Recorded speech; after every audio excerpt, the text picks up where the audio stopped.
আসসালামু আলাইকুম বন্ধুরা, কেমন আছেন সবাই? আশা করি ভালো আছেন। আমি আল্লাহর রহমতে এবং আপনাদের দোয়ায় ভালো আছি। আজ আমি আপনাদের সামনে এমন একটি কেকের রেসিপি নিয়ে হাজির হয়েছি, যেই কেকটি মুখে দিলে একেবারে মিলিয়ে যাবে নিমিষেই, আর খেতে অসাধারণ। এই কেকটিকে যদি আপনি পাউন্ড কেক বলেন সেটিও বলতে পারেন, আবার যদি ফ্রুট কেক বলেন সেটিও বলতে পারেন। দেখতে যেমন সুন্দর, খেতেও কিন্তু মেল্ট অ্যান্ড মাউন্ট। বাচ্চাদের টিফিনের জন্য একেবারে আদর্শ এবং পারফেক্ট একটি আইটেম। এটি যদি ঘরে একবার বানিয়ে রেখে দিতে পারেন তাহলে কিন্তু ফ্রিজ ছাড়া বাইরেই রেখে দেওয়া যাবে 5-7 দিন, এবং ফ্রিজে রেখে খাওয়া যাবে প্রায় 15 দিন। তাহলে চলুন বন্ধুরা, কথা না বাড়িয়ে আজকে কী কী ইনগ্রিডিয়েন্টস দিয়ে আমি এই কেকটি বানিয়েছি সেটা একবার দেখি। প্রথমে আমি ড্রাই ইনগ্রিডিয়েন্টসগুলোর একটা চালনির মাধ্যমে চেলে নেব। এই জন্য আমি প্রথমে নিচ্ছি হচ্ছে 2.5 কাপ ময়দা, 2.5 টিস্পুন বেকিং পাউডার, আর 1 টিস্পুন বেকিং সোডা, 2 টেবিল চামচ গুঁড়া দুধ। এখানে গুঁড়া দুধটা আপনার ইচ্ছে করলে স্কিপও করতে পারেন, কিন্তু গুঁড়া দুধটা টেস্ট বাড়াবে, যার জন্য আমি দিয়ে দিচ্ছি। সামান্য লবণ স্বাদ অনুসারে। এবার আমি সমস্ত শুকনো উপকরণগুলো ভালো করে চেলে নেব। আমি অফলাইনে বেশ কয়েকবার চেলে নিয়েছি।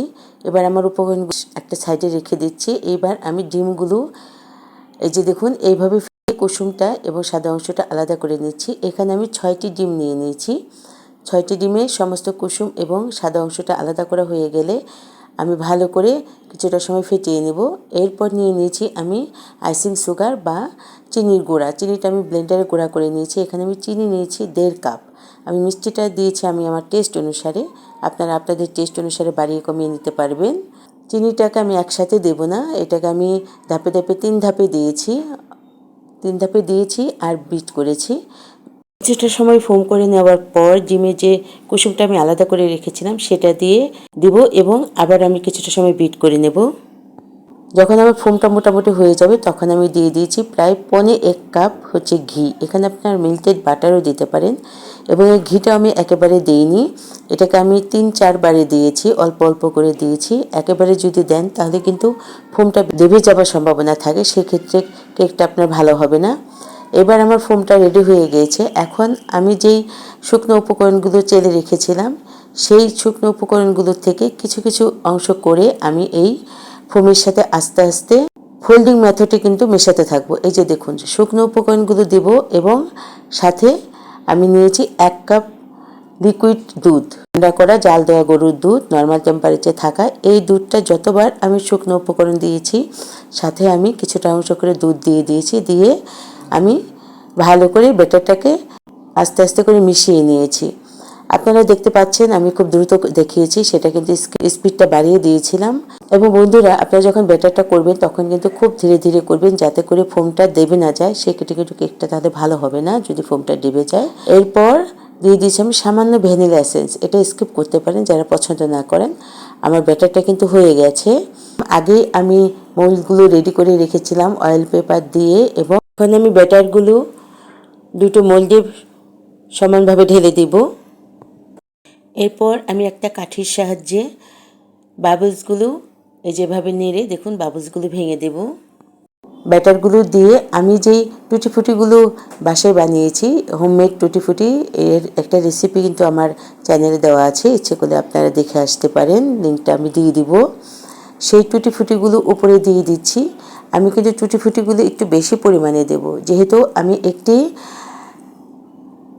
ফ্রুট কেক বানাবো, এবং ফ্রুট কেকের ভিতরে যদি এই টুটি ফুটিগুলো বেশি পড়ে তাহলে কিন্তু খেতে খুব ভালো লাগে এবং দেখতে আকর্ষণীয় লাগে, ফলে বাচ্চারা খুব পছন্দ করে। এবং এই কেকগুলো কিন্তু বাচ্চাদের জন্য আদর্শ একটি টিফিন আইটেম হতে পারে, বা সকালে নাস্তা বা বিকেলে নাস্তার আইটেম হতে পারে, যেহেতু এটি হোমমেড, বাইরে থেকে কেনে না। বাইরের কোনো খাবারই কিন্তু বাচ্চাদের জন্য বা আমাদের জন্য ভালো না। সেই ক্ষেত্রে আমরা ঘরে যদি এই ধরনের খাবারগুলো করে রেখে দিই তাহলে কিন্তু বাচ্চাদের জন্য ইউজ করতে পারি। ব্যাস, আমার টুটি ফুটিগুলো দেওয়া হয়ে গেছে। এখন আমি হালকা হাতে একটু ট্যাপ করে দেব। আমার কেক মোল্ডগুলো কিন্তু ব্যাটার দেওয়া শেষ হয়ে গেছে, এখন রেডি হয়ে গেছে বেক করার জন্য।